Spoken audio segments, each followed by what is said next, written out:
So let's start in Copenhagen, which is the last time a lot of people kind of think about real headline news around climate negotiations. What happened there, and what lessons have been learned from that episode 4 years ago when there were some great expectations about a deal that then were deflated?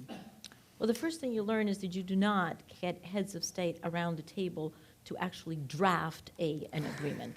That is not the way to proceed. There's some amazing photographs that I looked of President Obama, Wanjia holding a Bao, pen. President Singh around a table. You're like, wow, yeah. Yes, this is not the way to solve the climate's problems. But let's see. Perhaps, Greg, what is important about Copenhagen, and I was there as many of you were. But what have we learned and what is different? What we learned, as I say, is you don't put heads of state in that situation. And we, as a Climate Convention Secretariat, have actually done a very in-depth analysis of the processes and the procedures that were used in Copenhagen that are not to be repeated.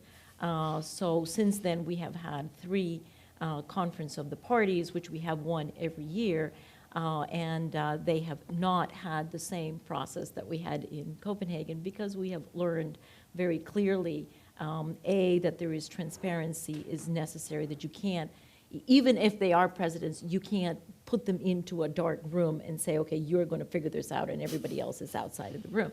That just doesn't work. But what is different now, and I think that's the important part of this, what is different is several things. First, before we went to Copenhagen, the heads of state had actually not agreed that they were going to come to agreement. Everybody else around the table wanted them to come to agreement. Everybody else. There was the whole UN, all the family members of the UN, all the NGOs of the world, plus some, all the civil society. I mean, we had 25,000 people in Copenhagen, plus many more participating electronically, all of whom had decided on their own that there was going to be an agreement. Had the governments ever said that they were going to come to an agreement? No. And then we stick heads of state in there and go, and you will hammer out an agreement. Well, what is very different now is that governments have actually agreed that, yes, they will come to a universal agreement in the year 2015. And they have put that in writing, and they have reaffirmed that very recently in Doha. They are going to come to an agreement by 2015. So that is already puts us in a very different scenario, very different circumstances than Copenhagen. The second thing that is very different and painfully different, unfortunately, is that we have many more extreme weather events that have hit many countries, starting with the contiguous country of the United States, here the one right next to the independent country of California. The United States has been hit over the past 12 months by both Sandy and the devastating droughts that hit the farming belt of the United States. And then you can go through, all of the effects that China had in the last year, and you can go through, there is frankly not one single country that is currently unaffected. That, of course, means that there is much more self-interest to do something about climate. So that is also very, very, very different. So we have a confluence of factors that put us into a very different path. The third thing that I would say that is critically different from Copenhagen is, I think in Copenhagen, everybody thought, we're going to have one big, huge, Big Bang meeting, a Big Bang agreement that is going to solve climate change by magic. Well, I have news for everybody. No, there's never going to be one agreement that solves climate. This is incremental. This is progressive. We have to build on the successes that we have. And furthermore, whatever comes down as a top-down measure, which is necessary, cannot occur until there is enough preparation on the ground. So in Copenhagen, we went with a completely top-down experience. And we have learned since then that that cannot be, that we need both the bottom up and the top down. The other way of saying it is nothing can be agreed internationally. Nothing can be legislated internationally until there is enough domestic legislation, in particular in those countries that are critical. And that we already have. We have 30 countries with climate legislation. We have 100 countries with renewable energy regulation. And we have many, many different collaborative initiatives that are actually addressing climate change from the bottom up.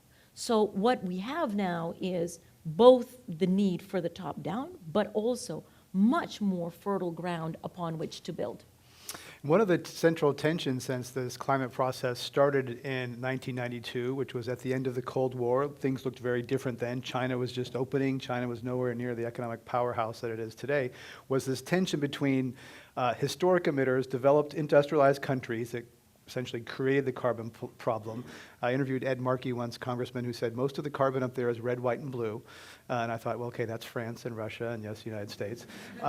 But the historic emitters who really created the problem, and then the developing countries who say, hey, wait a minute, we didn't cause this problem. We got to play by a different set of rules, cut us some slack, we're poor. Where does that stand now that Russia and China have risen so much? Well, I would say there is no doubt about the historic responsibility. It is red, white, and blue up there. It continues to be. And nobody is questioning the historic responsibility, and it will continue to be a very, very important principle in the convention, along which most of the activity will be lined up, because it is very different what countries have done along the last 100 years when you compare to what they're going to do in the future.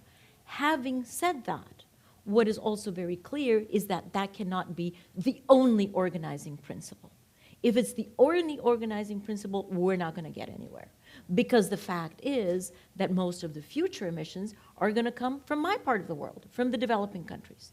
And so we cannot remain cemented and tied and anchored in the past without looking at the future. Now, the concern of developing countries with respect to their future is they don't want their future curtailed in any way. And they're saying, wait a minute, if you guys up there in the north, if you developed on the back of greenhouse gas emissions with fossil fuels, and you're now expecting us to develop because the developing world is at the point of takeoff and they will be developing more, if they're being expected to develop with a very different carbon footprint, then we need to change the economic and social structure that we have.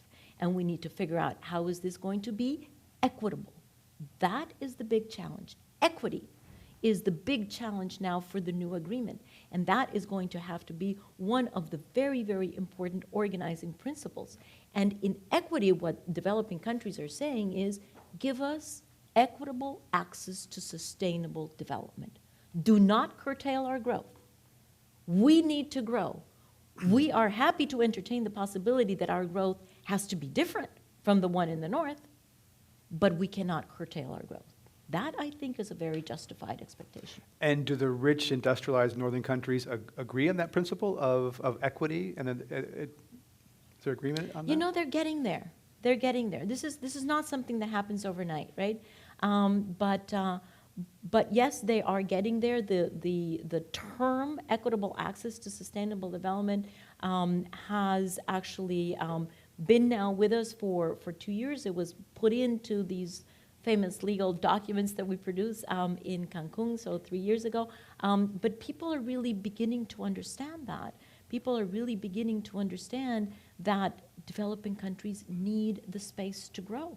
And they need the economic space. They cannot take up the carbon space that the North took up, but they need the economic space.